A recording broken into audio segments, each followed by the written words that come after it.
السلام عليكم ورحمة الله تعالى وبركاته. الحمد لله حمدا يوافي نعمه ويكافئ مزيده. سبحانك اللهم ربي لا أحصي ثناء عليك أنت كما أثنيت على نفسك.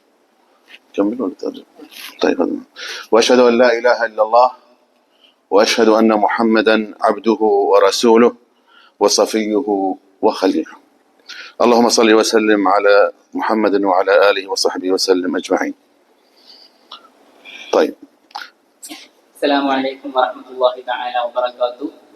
الحمد لله والصلاة والسلام على أشرف رسول الله وعلى آله وصحبه الفائزين برضا الله أما بعد.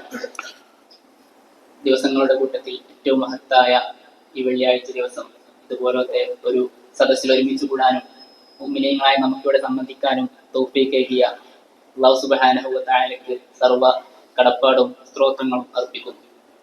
في البداية أتوجه بالحمد والشكر إلى الله تعالى وفقنا أنا وإخواني الأعزاء، هنا أذكر منهم الأخ كوتي ومحي الدين وعبد الرزاق والآخرين، لبناء هذا المسجد. إنه فضل من الله، ونحن كمسلمين مأمورون أن نعمر مساجد الله كل حسب طاقته، سواء كان بالمال أو الوقت أو الجهد أو الخبرة وغير ذلك. അതുപോലെ തന്നെ ആദ്യമായി ഈ പള്ളിയുടെ നിർമ്മാണത്തിൽ എനിക്ക് പങ്കുചേരാൻ സാധിച്ച് അള്ളാഹുവിന് നന്ദി അർപ്പിക്കുന്നു. അതുപോലെ തന്നെ എൻ്റെ കൂടെ കുട്ടി എന്നവർ, മുഹീദ്ദീൻ എന്നവർ, റസാഖ് എന്നവർ, അതുപോലെ തന്നെ ഇതുമായി മറ്റ് തന്നാൽ ആവുന്ന വിധത്തിൽ ഈ പള്ളിയുടെ നിർമ്മാണവുമായി സഹകരിച്ച എല്ലാവർക്കും ഞാൻ നന്ദിയും കടപ്പാടും അർപ്പിക്കുന്നു. അത് സമ്പത്ത് കൊണ്ടായാലും സമയം കൊണ്ടായാലും മറ്റു എന്ത് മാർഗേണയായാലും ഈ പള്ളി നിർമ്മാണത്തിൽ പങ്കുചേർന്ന എല്ലാവർക്കും ഞാൻ എൻ്റെ കൃതജ്ഞതകൾ അർപ്പിക്കുന്നു. والشكر موصول لكم أنتم سكان منطقة جاتور والمناطق المجاورة لها من محافظة كيرلا الحبيبة ومرتادي هذا المسجد المبارك. അതുപോലെ തന്നെ അടുത്തതായി എനിക്ക് നന്ദിയും കടപ്പാടും അറിയിക്കാനുള്ളത് ഈ പ്രദേശമായ ചോറ്റൂരിലെ നിവാസികളായ നിങ്ങളോടാണ്. അതുപോലെ തന്നെ ഇതിന്റെ സമീപ പ്രദേശത്ത് താമസിക്കുന്നവരോടും. കാരണം നിങ്ങളാണ് ഇനി ഈ പള്ളി ഉപയോഗിക്കുന്നവരും അതുപോലെ തന്നെ ഈ പള്ളിയിൽ നിത്യമായി വന്നു പോകാനുള്ളത്.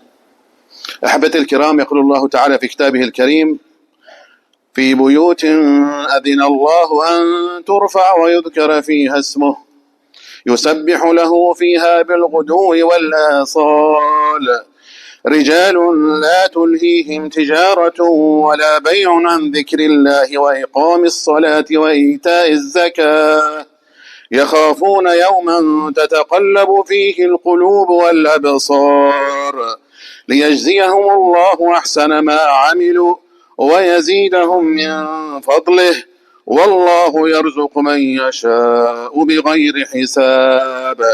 صدق الله العظيم. അല്ലാഹു സുബ്ഹാനഹു വ തആല അവന്റെ ഖുർആനിൽ പറയുന്നുണ്ട്, അല്ലാഹുവിന് ഈ ഭൂമിയിൽ കുറച്ച് ഭവനങ്ങളുണ്ട്. ആ ഭവനങ്ങൾ നിർമ്മിക്കുന്നതിന് വേണ്ടിയും അത് പരിപാലിക്കാനും അല്ലാഹു തന്നെയാണ് കൽപ്പിച്ചിട്ടുള്ളത്. അങ്ങനത്തെ പള്ളികളിൽ പ്രഭാത സമയങ്ങളിലും പ്രദോഷ സമയങ്ങളിലും വന്നു പോകുന്ന കുറച്ചാളുകളുണ്ട്. ആ ആളുകൾ ദുന്യവിയായ എല്ലാവിധ കച്ചവടമായാലും മറ്റു ചില പ്രവർത്തനങ്ങളായാലും അതൊക്കെ മാറ്റിവെച്ചുകൊണ്ട് അള്ളാഹുവിന്റെ പ്രീതി മാത്രം കാംക്ഷിച്ച് നിസ്കരിക്കുന്നതിന് വേണ്ടിയും സക്കാത്ത് ചിലവഴിക്കുന്നതിന് വേണ്ടിയും നോമ്പ് നോൽക്കുന്നതിന് വേണ്ടിയും മറ്റു എല്ലാ കാര്യങ്ങളിലും ശ്രദ്ധിക്കുന്ന ആളുകളുണ്ട്. അങ്ങനത്തെ ആളുകളെ കുറിച്ചാണ് അള്ളാഹു ഈ ആയത്തിൽ പറയുന്നത്. അവരെ മറ്റു കാര്യങ്ങളൊന്നും അലട്ടുകയുമില്ല, അവർ അള്ളാഹുവിന്റെ പ്രീതി അല്ലാതെ മറ്റൊന്നും കാംക്ഷിക്കുന്നുമില്ല. أحبتي الكرام، لو دققنا النظر في الآية الكريمة لتبين لنا أن الله سبحانه وتعالى أثنى على تلك الفئة من الناس الذين لا تلهيهم تجارة ولا بيع ولا الانشغال بأمور الدنيا عن الصلاة وعن ذكر الله، وقال عنهم يخافون يوما تتقلب فيه القلوب والأبصار، أي يداومون على الصلاة بعد الصلاة وقلوبهم معلقة بالمساجد ويتحرون الصلاة بعد الصلاة. ينتهي من صلاة الظهر فيتحرى عن صلاة العصر، فينتهي من صلاة العصر فيتحرى عن صلاة المغرب، وهكذا تلقى قلوبهم معلقة بذكر الله سبحانه وتعالى. ഈ ആയത്തിനെ കുറിച്ച് പഠിച്ച് മനസ്സിലാക്കുമ്പോൾ നമുക്ക് അറിയാൻ കഴിയുന്നത് ഒരു കൂട്ടം ആളുകളെ പറ്റിയാണ് അല്ലാഹു സുബ്ഹാനഹു വ തആല ഈ ആയത്തിൽ സംസാരിക്കുന്നത്. ആ കൂട്ടം ആളുകൾ എന്ന് പറയുന്നത് കച്ചവടമോ മറ്റു ചില ദുന്യവിയായ പ്രവർത്തനങ്ങളോ ഒന്നും അള്ളാഹുവിനെ ഇബാദത്തിൽ കഴിഞ്ഞു കൂടുന്നതിൽ അവരെ തടഞ്ഞു നിർത്തുന്നില്ല എന്നുള്ളതാണ്. നിസ്കാരത്തിന്റെ സമയമായാൽ കൃത്യമായി അവർ പള്ളിയിൽ വരുന്നു. അവരുടെ സമയങ്ങൾ അവരുടെ പള്ളിയുമായി ബന്ധപ്പെട്ടായിരിക്കും അവരുടെ ഹൃദയങ്ങൾ എപ്പോഴും ഉണ്ടാകുക. ബുഹർ നിസ്കരിക്കാൻ അവർ പള്ളിയിലെത്തും, അത് കഴിഞ്ഞാൽ അസർ നിസ്കരിക്കാൻ പള്ളിയിലെത്തും.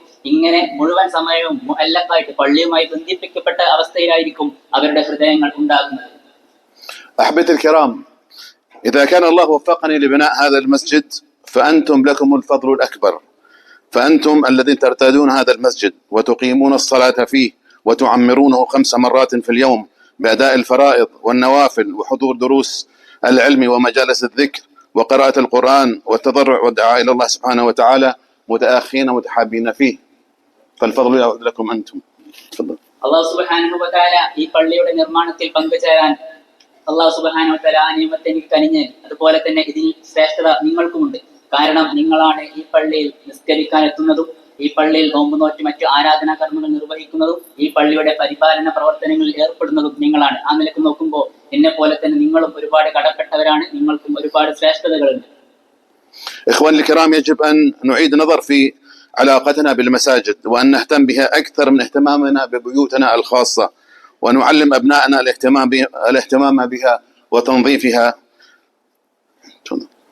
അതുപോലെ തന്നെ പള്ളി പരിപാലനവുമായി ബന്ധപ്പെടുമ്പോൾ അതിനൊന്നും കൂടി നാം ചിന്തിക്കേണ്ടതുണ്ട്. നാം എത്രത്തോളം പള്ളി പരിപാലനത്തിൽ ഏർപ്പെടുന്നുണ്ട് എന്നുള്ള വിഷയത്തിൽ നാം ശ്രദ്ധ കേന്ദ്രീകരിക്കേണ്ടതുണ്ട്. കാരണം നമുക്കറിയാം, നമ്മുടെ സ്വന്തം വീടുകൾ എങ്ങനെയാണോ പരിപാലിക്കുന്നത് അതിലേറെ ശ്രദ്ധയോടുകൂടെ നമ്മുടെ പള്ളികൾ നാം പരിപാലിക്കേണ്ടതുണ്ട്. അതുപോലെ തന്നെ നമ്മുടെ വരും തലമുറകൾക്കും നമ്മുടെ സന്താനങ്ങൾക്കുമൊക്കെ അതിന്റെ ശ്രേഷ്ഠതയെ പറ്റി നാം പറഞ്ഞു പഠിപ്പിച്ചു കൊടുക്കേണ്ടതുണ്ട്. عن أمنا عائشة رضي الله عنها قالت: أمر رسول الله صلى الله عليه وسلم ببناء المساجد في الدور وأن تنظف وتطيب. وروى الإمام البخاري عن أبي هريرة رضي الله عنه أن رجلا أسود أو امرأة سوداء كان يقم المسجد، يقم أي ينظفه يعني، فمات، فسأل النبي عنه فقالوا مات، فقال: أفلا كنتم آذنتموني به، أي دلوني على قبره، فصلى عليه. وفي هذا إشارة إلى مكانة المسجد والقائمين عليه من أئمة ومؤذنين ومدرسين ومنظفين وغيرهم. അതുപോലെ തന്നെ ആയിഷ റളിയല്ലാഹു അൻഹയിൽ നിന്നും നിവേദനം ചെയ്യപ്പെട്ട ഒരു ഹദീസിൽ നമുക്ക് കാണാൻ സാധിക്കും, പ്രവാചകർ സ്വല്ലല്ലാഹു അലൈഹി വസല്ലം തങ്ങൾ ഇത്തരത്തിലുള്ള പ്രദേശങ്ങളിൽ പള്ളികൾ നിർമ്മിക്കുന്നതിനെ പ്രവാചകർ സ്വല്ലല്ലാഹു അലൈഹി വസല്ലം തങ്ങൾ പ്രോത്സാഹിപ്പിച്ചിട്ടുണ്ടെന്ന് നമുക്ക് കാണാൻ സാധിക്കും. അതുപോലെ തന്നെ ആ പള്ളികൾ നിർമ്മിക്കുക മാത്രമല്ല, അവയെ വേണ്ട വിധം പരിപാലിക്കുകയും ശുദ്ധീകരിക്കുകയും തത്തയ്യുബ്, നമ്മുടെ അത്തർ സുഗന്ധമൊക്കെ ഉപയോഗിച്ച് അതിനെ സുഗന്ധപൂരിതമാക്കണമെന്നും ആ ഹദീസിൽ നമുക്ക് മനസ്സിലാക്കാൻ സാധിക്കും. അതുപോലെ തന്നെ അബൂ ഹുറൈറ റളിയല്ലാഹു അൻഹുവിൽ നിന്നും നിവേദനം ചെയ്യപ്പെട്ട മറ്റൊരു ഹദീസിൽ കാണാൻ സാധിക്കും, പ്രവാചകർ മുത്തനബി സല്ലല്ലാഹു അലൈഹി വസല്ലം തങ്ങളുടെ കാലത്ത് പള്ളി അടിച്ചു വാരിയിരുന്ന ഒരു തൊലി അല്പം കറുത്ത ഒരു സ്ത്രീ, അതല്ലെങ്കിൽ ഒരു പുരുഷൻ, ഹദീസിൽ ചെറിയ ഖഫാഇന്റെ കാരണം അങ്ങനെ ഒരാൾ മരണപ്പെടുകയുണ്ടായി. ആ സമയത്ത് ആ വാർത്ത പ്രവാചകർ സല്ലല്ലാഹു അലൈഹി വസല്ലം അറിയാൻ അല്പം നേരമേ. അന്നേരം നബി സല്ലല്ലാഹു അലൈഹി വസല്ലം അവരോട് ചോദിച്ചു, എന്തുകൊണ്ടാണ് നിങ്ങൾ ആ മരണവാർത്ത എന്നെ അറിയിക്കാഞ്ഞത്? ഇതറിഞ്ഞ ഉടനെ മുത്തനബി തങ്ങൾ ആ ഖബർ എവിടെയാണെന്ന് അന്വേഷിക്കുകയും എന്നിട്ട് അതിൽ പോയി മയ്യിത്ത് നിസ്കരിക്കുകയും ചെയ്തുവെന്ന് ഹദീസിൽ നമുക്ക് മനസ്സിലാക്കാൻ സാധിക്കും. ഇതിൽ നിന്ന് വ്യക്തമാകുന്നത് പള്ളി പരിപാലിക്കുന്നവരുടെ, പള്ളി ശുദ്ധിയാക്കുന്നവരുടെ മഹത്വത്തെ കുറിച്ചാണ്. إخواني الأعزاء، من آداب المساجد أيضا تنزيهها عن الروائح الكريهة سواء كانت طعاما كالبصل والثوم أو غيرها كالدخان والسجائر وغيرها.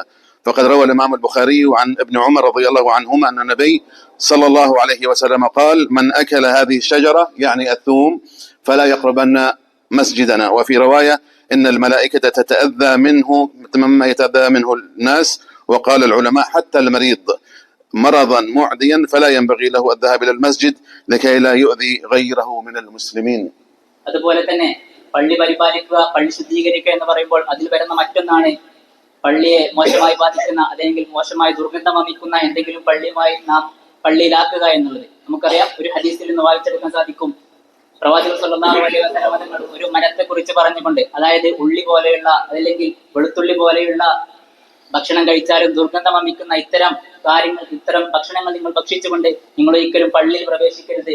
കാരണം മനുഷ്യന്മാർക്ക് എത്രത്തോളം ബുദ്ധിമുട്ടും ഉണ്ടാകുന്നോ അത്രത്തോളം ബുദ്ധിമുട്ട് ആ പള്ളിയിൽ ഹാജരായിട്ടുള്ള മലായികത്തുകൾക്കും ഉണ്ടാകുമെന്ന് ആ ഹദീസിൽ നമുക്ക് മനസ്സിലാക്കാൻ സാധിക്കും. എത്രത്തോളം എന്ന് വെച്ചാൽ, ഒരു പകർച്ച ആകുന്ന അസുഖമാണെങ്കിൽ പോലും നിങ്ങൾ പള്ളിയിൽ പോകേണ്ടതില്ല എന്ന് നമുക്ക് കാണാൻ സാധിക്കും. അതായത് ആ പകർച്ചയുള്ള അസുഖം മറ്റൊരാൾക്കും ബാധിക്കാതിരിക്കാൻ വേണ്ടിയാണ് ഹദീസിൽ ഇത് നമുക്ക് മനസ്സിലാക്കാൻ സാധിക്കുക.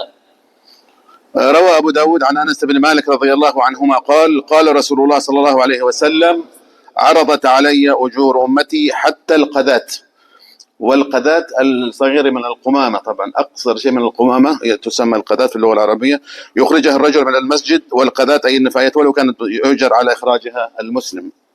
അതുപോലെ തന്നെ അനസ് റളിയല്ലാഹു അൻഹു നിവേദനം ചെയ്ത മറ്റൊരു ഹദീസിൽ നമുക്ക് കാണാൻ സാധിക്കും, എന്റെ ഉമ്മത്തിന് കൂലി നൽകുന്ന വിധം എനിക്ക് കാണിക്കപ്പെട്ടു. അതിൽ ഒരു പള്ളിയിൽ നിന്ന് അവൻ നീക്കുന്ന ചെറിയ മ്ലാച്ചതകൾ, അതല്ലെങ്കിൽ പൊടിപടലങ്ങൾ, അതല്ലെങ്കിൽ ഒരു ക്ലീനക്സിന്റെ വേസ്റ്റ്, ഇത്തരത്തിലുള്ള കാര്യങ്ങൾ പള്ളിയിൽ നിന്ന് നീക്കം ചെയ്താൽ പോലും അതിന് വരെ അവന് കൂലിയുണ്ട് എന്ന് അനസ് തങ്ങൾ ഈ ഹദീസിൽ പറയുന്നുണ്ട്. وفي النهاية لكم تحيات إخوانكم في دولة الإمارات العربية المتحدة، إلى الأحبة هنا في كيرلا وفي الهند قاطبة، وبارك الله لكم في مسجدكم وأعانكم على الصلاة والقيام فيه، وشكرا جزيلا على حفاوة الاستقبال وعلى كرم الضيافة، ولنا لقاءات قادمة بإذن الله في هذا المكان الطيب المبارك. അതുപോലെ തന്നെ എന്റെ നാടായ ഇമാറത്തുൽ അറബിയ മുത്തഹിദിന്റെ പേരിൽ ഞാൻ നിങ്ങൾക്ക് നന്ദിയും കടപ്പാടും അറിയിക്കുന്നു. അതുപോലെ തന്നെ നിങ്ങളുടെ ഈ അതിനെല്ലാം ഞാൻ നിങ്ങൾക്ക് നന്ദിയും കൃതജ്ഞതയും അറിയിക്കുന്നു. وقبل أن أنهي كلامي أرحبكم ترحيبا حارا مرحبا بكم إلى بلدكم الثاني، ولا تعتبروا أنفسكم ضيوفا بل أنتم أهل. وهو كذلك ونحن أيضا قد تشرفنا في هذه الجلسة بحضور علماء كبار، ومن أهمهم وأجلهم السيد صادق علي شهاب وأستاذ جليل MT أستاذ. بارك الله فيكم، ولا نرجو منكم إلا دعاءكم الخالص. أنتم كذلك إن شاء الله. احنا تشرفنا بزيارة هذا العلماء الأجلاء الكبار، وهم فوق رؤوسنا بلا شك، ولهم كل التقدير والاحترام إن شاء الله.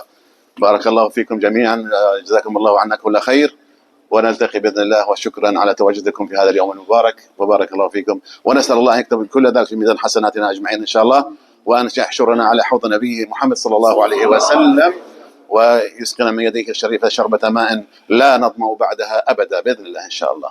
والسلام عليكم ورحمة الله وبركاته.